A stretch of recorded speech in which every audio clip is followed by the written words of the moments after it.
자, 시작하겠습니다. 잘 들리십니까? 예, 말씀 정리하겠습니다. 요한계시록 20장 1절부터 15절. 오늘은 천년 왕국에 대한 이야기입니다. 천년 왕국이 진행되면서 사탄이 무적의 행속에 갇혀서 더 이상 사탄이 인간을 유혹하지 않는, 다시 말해서 인간이 죄를 짓지 않는 시기가 천년 왕국이 볼 수 있어요. 거기에 대한 말씀인데, 천년 왕국에 대해서는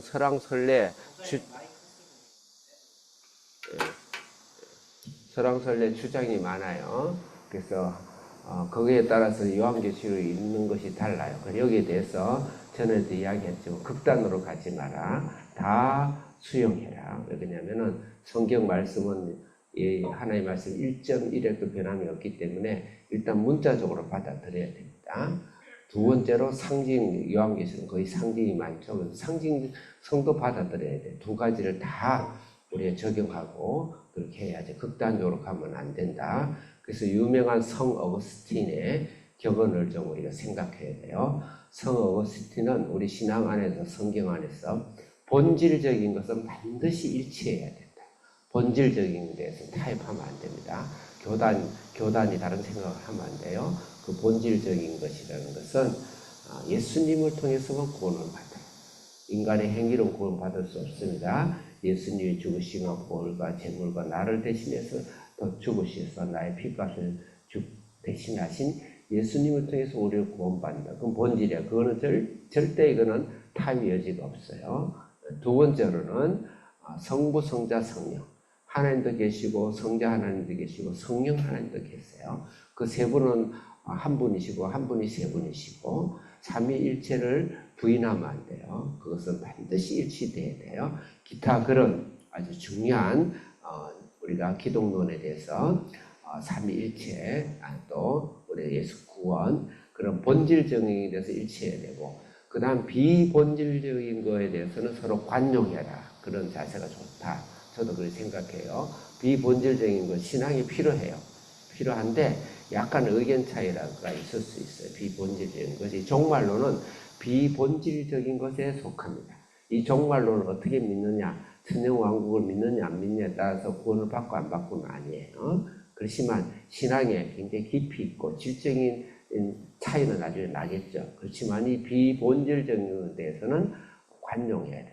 그 다음 사람에 대해서는 무조건 사랑해야 된다. 그런 성어의 가르침을 여기다 적용하면 좋겠다. 두 번째로 천년 왕국을 여러분 좀 어렵지만 오늘은 조금 여러분 머릿속에 조금 구구단 암기하듯이 해놓을 필요가 있습니다. 종말은 아주 중요하니까 그거에 따라서 우리 신앙의 자세가 달라지니까. 종말의 궁극적인 것은 환난 가운데서도 우리를 지키시고 우리가 주님의 종국적인 우리의 심판과 인류의 심판과 마지막이 곧 오기 때문에 껴서 기도해라. 그게 메시지예요. 껴서 기도해라. 근데 오늘 종말론이 껴서 기도하지 않아도 될 듯한 그런 약간 아니라고 태만한 그런 이론들이 자칫 잘못하면 틈을 탈 수 있다. 그래서 문자적인 해석도 적용도 굉장히 중요하다. 그렇습니다. 그 다음에 이 종말들의 이 어마어마한 세 가지 심판이 종국적으로 나중에 일어납니다. 그렇지만 세기적으로, 한 세대적으로 내 인생 속에서 사이클처럼 일어나요. 그러니까 개인적인 종말도 중요하고 지구적인 하나님의 우주적인 종말도 중요하다. 그렇게 적용해야 됩니다. 그 다음에 천년왕국에 대한 이야기인데 천년왕국에 대해서는 세 가지 기준이 있어요. 그래서 이 심판을 이야기할 때는 천년왕국이라는 걸 이야기할 때는 재림을 기준으로 해야 돼. 재림. 예수님이 다시 오시죠. 예수님이 초림하셨죠. 네? 예수님이 이 땅에 오셨죠. 그러지 예수님이 다시 오신다고 그랬어요. 복음 그대로. 그걸 재림이에요. 그 인류의 최대 마지막 소망은 예수님이 다시 오십니다. 새하늘 새 땅 만드시는 거. 그 재림이 언제 오느냐 그거예요. 그래서 천년 왕국이 있기 전에 재림이 온다. 그게 전천년설입니다. 다시 한번 재림을 기준으로 요한계시록을 해석하는 것이 세 종류가 있어요. 첫째, 재림은 천년 왕국 있기 전에 재림이 먼저 와서 천년 왕국이 이루어진다. 그게 전천년설이에요. 전천년설. 전천년설이 가장 적합한, 제가 개인적으로 가장 적합하고 성경은 문자적으로 읽을 때는 완전 전천년설이고 문맥적으로도 전천년설이 맞습니다. 그렇지만 그 다음에 천년왕국이 지나고 나서 재림이 온다. 이걸 후천년설이라 그래요. 예수님이 초림하셨어요. 예수님이 곧 오신다 그랬어요. 근데 예수님이 천년 동안 안 오시는 거예요. 근데 천년 동안 안 오는 그 기간에 있던 사람들은 예수님이 천년 동안 지금 우리 교회 시대가 지나고 나면은 예수님이 오시겠지. 그걸 믿었던 가톨릭 시대, 한창 전성기 때 가톨릭 시대 때 후천년설이 있었어요. 예수님이 지금 우리 가톨릭이 교황의 권세가 엄청나잖아요. 교회의 권세가 전 유럽을 다 덮었죠. 전 세계가 다 그 당시 복음화 됐어요. 이게 바로 천년왕국이구나.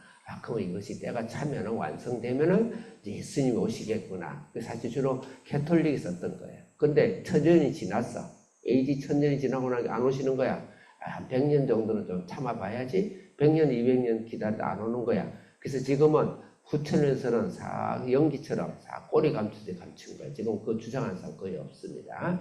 그렇지만 그것도 의미가 있는 거예요. 교회 시대가 천년이다. 상당히 의미가 있죠. 그 개인적인 적용을 해야 돼요. 그렇지만 문자적으로 전국적인 천년왕국은 반드시 온다. 그렇게 믿어야 돼요. 그다음에 무천년설이 있어요. 무천년설은 천년이 와도 교회 시대가 안 오고 예수님이 안 왔으니까 2000년이 지났는데 안 오는 거예요. 그래서 요새 근래 신학자들은 이거 천년은 그냥 상징적인 단어다.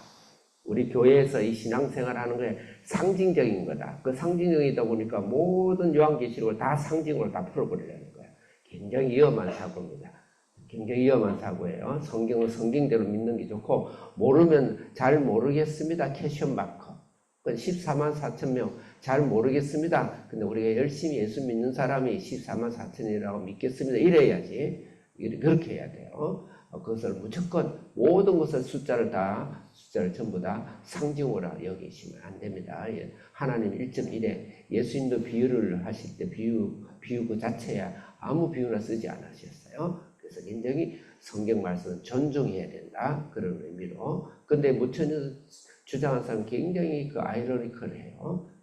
다른 데는 다 문맥적으로 이해를 하고, 그 다음에 문자적으로 굉장히 이해를 하면서, 요한계시록만 상징적으로 전체를 한다. 그 문제가 있습니다. 제가 이제 여러분들을 제 의견을 또 들을 수 있기 때문에 제가 조금 너무 확장해서 이야기하는데, 자, 그래서 무천년설은 장로교에서 요새 칼빈은 그런 이야기 한 적이 없어요. 그 이후에 장로교에서 개혁주의에서 교수들이 무천년설을 굉장히 많이 주장을 하고 있는데, 그래서 우리 합동은 원래는 역사적 전천년설이었어요. 원래 제가 학교 다닐 때까지 그랬어요. 그런데 지금 근래에 새로운 신학을 한 젊은 신학자들 중심으로 무천년설을 굉장히 이야기 많이 하고 있고, 오늘 현대 신학자들 무천년설을 굉장히 이야기 많이 하고 있어요. 근데 원래 전통적인 건 아닙니다. 고시는 무천년설을 굉장히 강하게 주장을 해요. 원래 그런 데가 아니었는데, 그래서 무천년설도 굉장히 좋지만 절대 주장을 하면 안 된다. 자, 1절 크게 읽겠습니다. 몇 절만 읽고 마치겠어요. 1절 우리 학생들 크게 읽어주겠어요. 시작.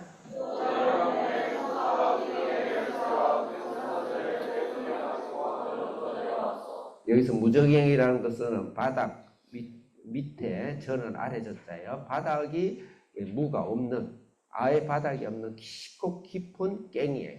그러니까 지옥이라고 하진 않고 무적행이죠. 이걸 사탄이 가다 놓는 창고입니다. 창고. 여기다가 이제 사탄을 집어넣는 거예요. 무적행을. 자, 2절 읽겠습니다. 시작.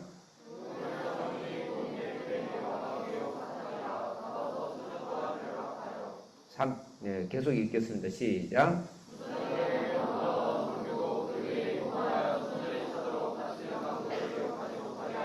용이다, 예쁨이다, 막이다, 사탄은 다 사탄을 이야기합니다. 태초 전부터 타락해가지고 이 인류 우리를 타락시킨 그 예쁨. 이제 아까 앞에 17, 18, 19장까지 앞에 음녀를 거짓 선지자, 세상의 종교의 영, 음녀를 조종하는 음녀를 이 사탄이 음녀를 조정해요. 심판했습니다. 그 다음에 세상 권세와 세상의 부와 세상 제도를 움직여요. 사탄이 그 사탄을 그것을 심판했어요. 그리고 그 원형인 사탄을 지금 주님이 오시면서 천년왕국이 시작되고 지상재림하시면서 사탄을 무적행 속에 갖다 놓는 거예요. 그 말입니다. 그 다음 여기 천년 동안이라는 단어를 기억해 보세요. 천년 동안. 천년 동안이 그 2절에 나오고 3절에도 천년 동안, 그 다음에 4절, 6절, 7절 천년 동안이라는 천년이라는 단어를 7번 사용해요. 근데 무천년선주의자들은 천년 동안이라고 천년 왕국이라는 단어는 없다. 그래서 천년 왕국이라는 단어가 없기 때문에 천년은 그냥 상징으로 해야 된다. 근데 천년 왕국 있는 거 없는 거 보겠습니다. 여러분들 4절에 제일 끝절에 그리스도와 더불어 그 읽겠습니다. 4절 끝에 시작. 천년 동안 뭐 한다고요? 천년 동안 왕노릇한다. 이게 천년왕국이죠. 6절에 제일 끝에 제사장이 되어 시작. 천년 동안 왕노릇. 천년왕국 풀어놓은 게 천년왕국, 천년 동안 왕노릇이에요. 국어 시험에 천년 동안 왕노릇하는 것을 내자로 한번 써보세요. 그럼 천년왕국이죠. 그래서 이거를 언어 유의를 이렇게 쓰시면 안 되는 거예요. 그래서 상징으로 어떻게 좋은데 천년왕국이라는 게 없기 때문에 이 천년왕국의 상징이다. 그렇지 않습니다. 문자적으로 천년왕국이 왕노릇하는 왕국이 있습니다. 두 번째로 천년왕국이 문자적으로 있어야 되는 것은 용과 사탄을 무정에게 잡아놨어요. 그럼 용과 사탄을 우리 안에 악성이 있지만 우리를 죄를 짓게 하는 것은 사탄이 그렇게 하는 거예요. 사탄의 유혹이 없어 천년왕국은 죄를 짓지 않아요. 죄를 짓게 하는 사탄을 무정에게 넣었으면 죄가 없는 거예요. 근데 오늘날 만에 천년왕국이라 그러면 우리 죄 지어야 안 져요? 지금 사탄이 있어요, 없어요? 사탄이 활가하고 돌아다녀요. 무정이 있지 않아요. 무정이 있지 않습니다. 그럼 지금 오늘날 천년왕국이면 우리 죄를 짓지 않고 사탄하고 싸울 필요가 없다니까요. 사탄은 무적행 속에 완전 들어가는 게 천년왕국이에요. 그래서 천년왕국 문자적으로 있는 거다. 그렇게 생각하고, 자, 시간이 많이 지났네요. 다음에 내일, 마저 나머지 하도록 하겠습니다. 기도하겠습니다. 살아계신 하나님 아버지, 하나님의 영원한 천년왕국. 그렇지만 이 땅에 우리가 천년왕국 같은 주님이 직접 다스리시고, 천년왕국 이상의 삶을 살고, 악한 원수마귀를 예수의 이름으로 물리치고, 그리고 영원한 천년왕국, 새하늘과 새 땅을 바라는 희망과 능력과 상과 하나님 믿음으로 살아갈 수 있게 해주옵소서. 예수님의 이름으로 기도합니다. 아멘.